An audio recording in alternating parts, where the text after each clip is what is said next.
Welcome to the SI Farmer podcast where we talk marketing, tactics, and business with an ag focus, helping small and mid-sized farmers market their farms and farm products better. Now, this podcast probably works for you if you run a small business in a rural community, but, we sort of focus on the ag side, and today is no exception. So, this morning I get up, and I'm sort of a creature of habit. I get up about between 4 and 4:30 most mornings. And I have my morning routine. And if my morning routine gets out of kilter, it really throws my whole day off. And I was thinking this morning that my wife and I we own and manage 3 businesses, really almost 4 businesses if you think about it. We have our marketing firm, we have our cattle farm, and we have our forage and hay production farm, and then we run SI Farmer. And it's a lot. There's no joking. It's a lot of work. And I enjoy all of it. I love all of it. But how do we stay engaged and stay on top of everything when you have so much to do and we don't let it get in the way of our family? Very rarely does business intrude on our family life. And I started thinking about how is this possible without technology? Now, there's the great discussion going on now about, man, you see people staring at their phones and they're not engaged with the people around them. Heck, I've sat at dinner with people and they'll be on their phone and not look up from their phone while they're having dinner. I sat with an executive of a major company not too many years ago, and they did the same thing. They did not lift their eyes up from the phone to have a conversation. And it struck me that with all of the bad that goes on with technology and some of the issues that we're grappling with, there's also a lot of good. And the good things are it allows me to accomplish a lot of things that I want to accomplish. I want to do these things, and it allows me to get it done. So I thought we'd talk about that today because technology does not have to be your enemy.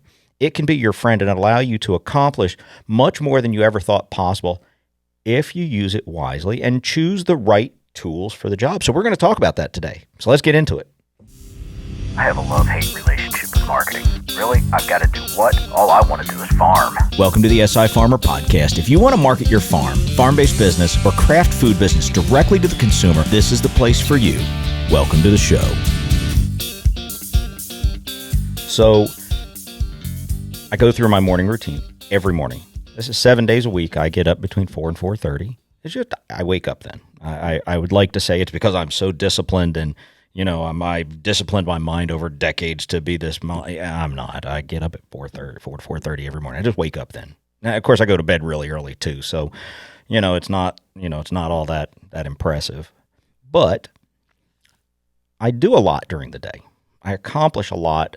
Well, most days I accomplish a lot. I try to accomplish a lot. And I try to be organized about it because I don't like when the things I like to do and want to do, which are things for me, I don't like when they intrude on my family because I like the calmness of spending time with my family. I love that, really knowing what everybody's up to and helping them and being part of this team of doing the things that we all like to do. And I don't like my work intruding on that too often. I mean, it happens from time to time, don't get me wrong. But how do you do that? I mean, my morning starts sort of like this. I get up between 4 and 4:30.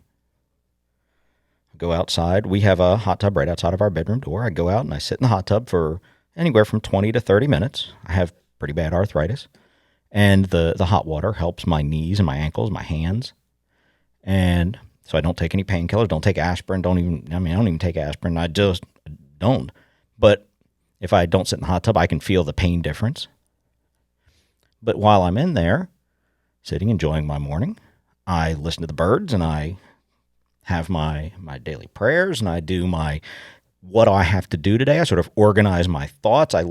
This is a time to let my mind not only think about the disciplined things that I have to get done that day, but also to wander and just be. When I get out of the hot tub, I get my shower and get dressed and I sit down and usually I start organizing my day and thinking about the things that I need to do. And it's about that time that my wife gets up and she's ready and she comes in and has a cup of coffee and we run these businesses together. So it's a very calm, easygoing morning. We plan what we have to do. We talk about the things that each of us is doing, what we need to do to keep things moving forward with these companies we run, where our challenges are, what we need to accomplish. We talk about the rest of our day, the family, the birds outside the window. It's a very easy, calm morning. By 7 o'clock, 7:15 or so, we're walking out the door. My office is a little bit of a walk from the house. And I walk down and I sit down in my office and I start working. But how do we accomplish all of this? And, we talked about technology allowing us to do these things. We all know the bad stuff about technology, but there's also a lot of good. And so I break my day down sort of like this, and I'll kind of walk through. I use a lot of technology, but I use three main pieces for me personally. Now, our companies, we use a lot of tools, digital tools. We use project management systems, and we use all kinds of things to keep things organized within the company. But for me personally, how do I organize what I have to do? What do I have? I break it down into this. I break it down into, I have ideas, I have tasks, and I have deadlines or dates or date-related things. And I use three different apps on my phone. Well, really, one on my phone and then two on my computer, because I type faster on the computer. I don't have really fast thumbs. But I try to break them down this way, and I started thinking about this. I saw a guy talking about organization, and the way his name's David Allen. Yeah, David Allen. He's a productivity consultant, and he had a quote that I liked. He said, see if I can remember this: "The mind is good for ideas, but not for storage." And I believe that's the right quote. Let me see if I've got this right. Your mind is for having ideas, not holding them, is his quote. And I started thinking about that because I have one of those oddball memories where I remember a lot. And I have a pretty good recall system where I can recall a lot of information. It's pretty well organized. But when I mess up, I usually mess up big. And so I started thinking about how have I built my sort of system to do this. And I have a little app called Todoist. I'll put a link in the podcast.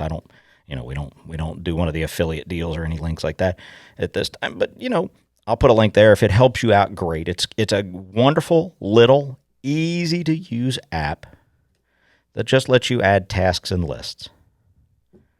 So I add my thoughts and my ideas in Todoist, and it's on my phone, so I can do it very quickly. I don't really have to stop. When I have an idea, I put it down. When I have a task, I try to put it down. When I have a date I have to remember, I put it down. And then when I get to my office where I can sit down for just a couple of minutes, my ideas and notes about ideas, I use a program called Evernote. And then for dates, I use a calendar. Pretty simple. So I use a notebook, a note application, I use a list application, and I use a calendar. Now, how does this make us better people? Well, I have been very remiss at times in remembering people's birthdays. And it's not because I don't care, not because I'm inconsiderate, or not because of these things. It just, there's a lot that goes on up here, and we miss a date. I hate it. I mean, it really upsets me. But, how do we do this? So a date is a calendar. Put it in a calendar. You get a reminder. Remember it. Those things help us be better people because we can accomplish the things that we want to accomplish. Now, I ask myself, I have 4 questions that I used for, if I use a piece of technology, it has to answer a resounding yes to one of these 4 questions. And this, I encourage you to ask this about any technology that you're going to use. you know, and it's, does it save or make me money?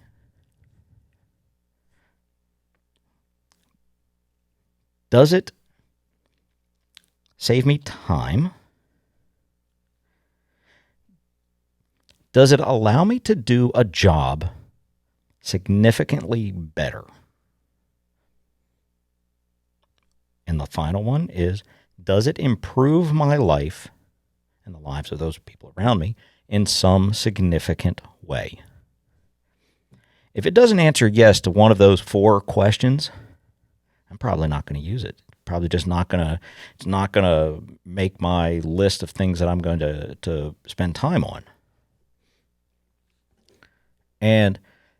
But if it answers yes to any of those questions, then it has the potential to help us live our lives more completely. If it saves us time, that gives you, if by taking a note in an app allows you to remember somebody's birthday and that makes makes their week, man, that's awesome.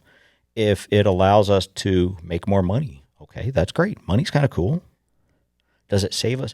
Time is really my big one. I've told people this for years. Time is really the only asset of value that I really have. That's it.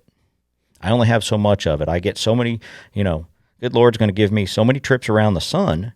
And when my time is up, he's going to call me and I'm going to say, yep, I'm ready. Let's go. I only get so much time. I do not like to waste time.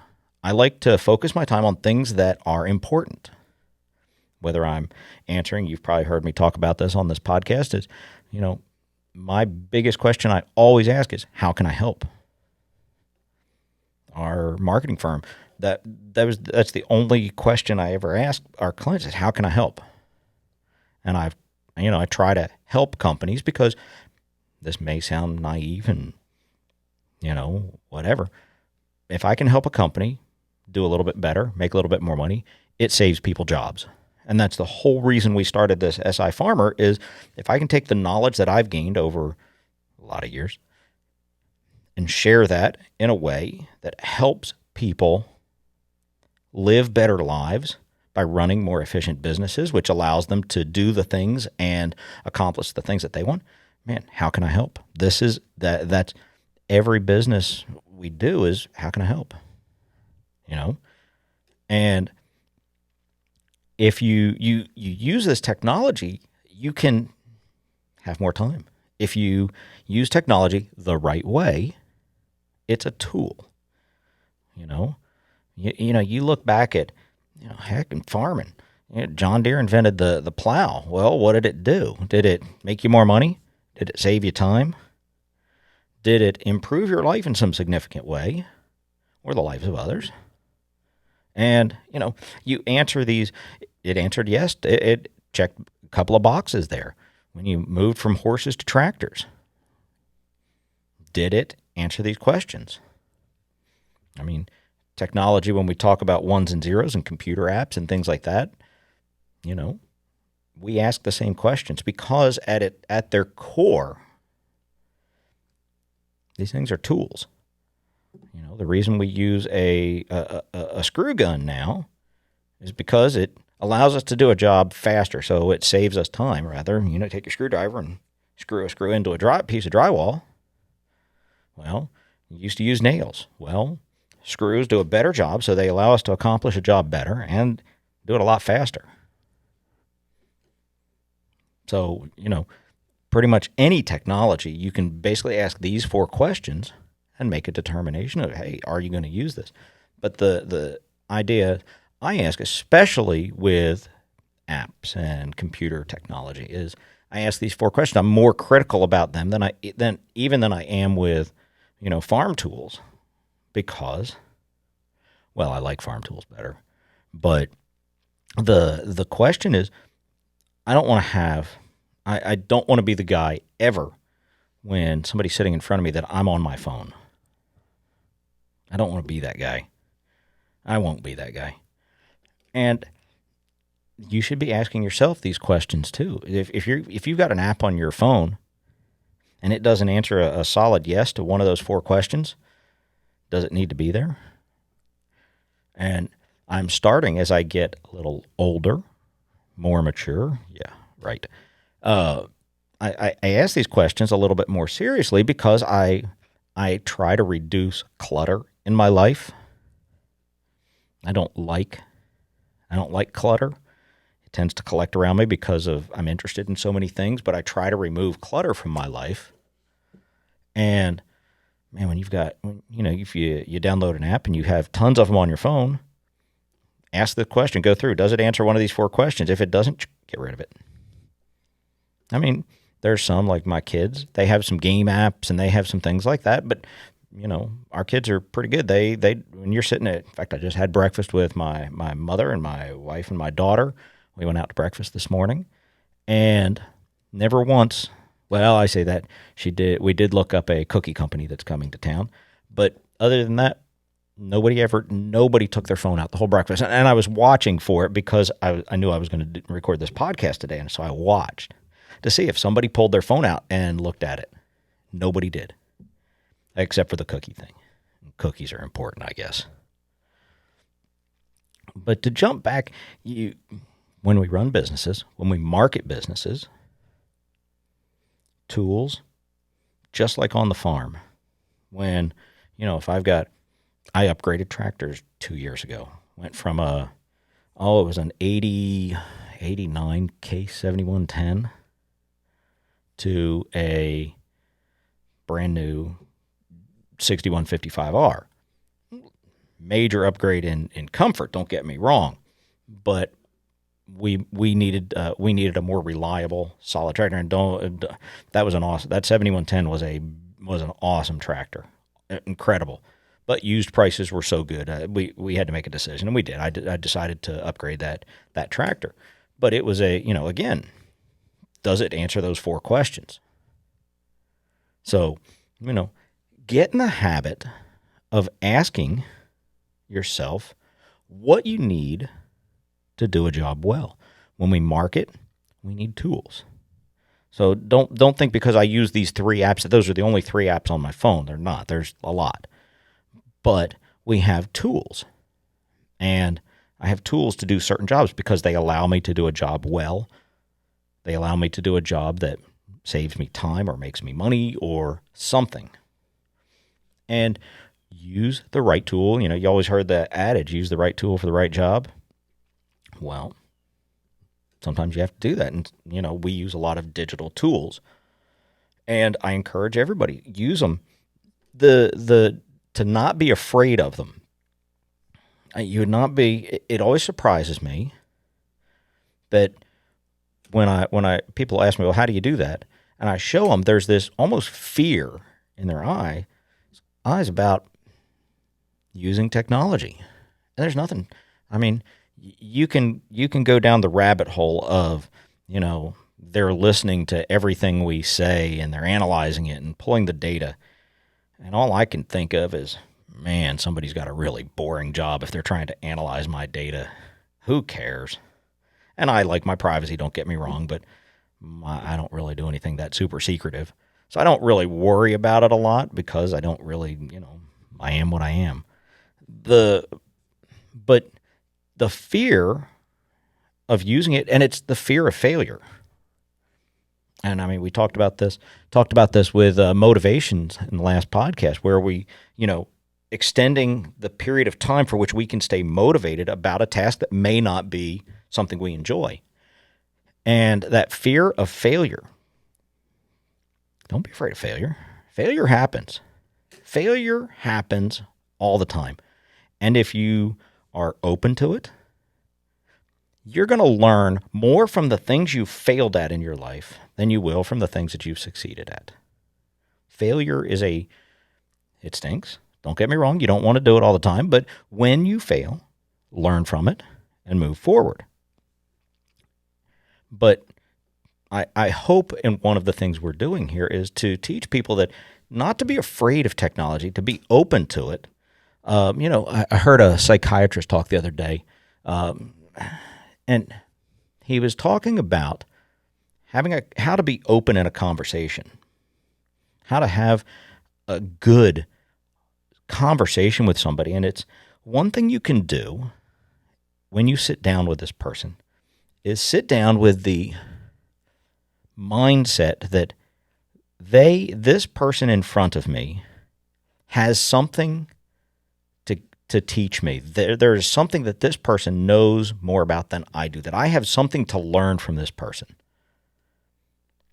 And that mindset of doing the same thing when we're trying new technologies or we're trying a new app, it's a learning process, and sit down with an open mind and try it. If it works, great. If it doesn't, well, you learn something. So, I just hope this podcast has kind of talked a little bit and gotten you where there are a lot of positive tools that we can use. And yes, I know some people will still always be a little bit averse to technology. But if it can improve your life a little bit, and it can improve your relationships a little bit, remembering birthdays, it's a good one.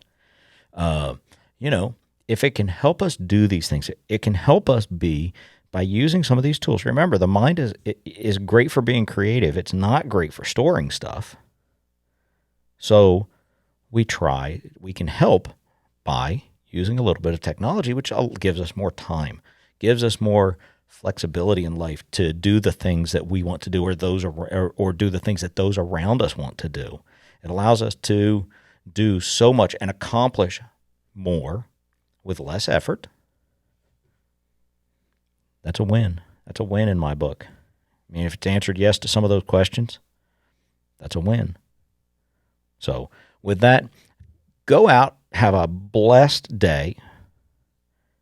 Use a tool that helps you do something better, faster, and have a wonderful week. I will see you in the next one. Good luck and God bless.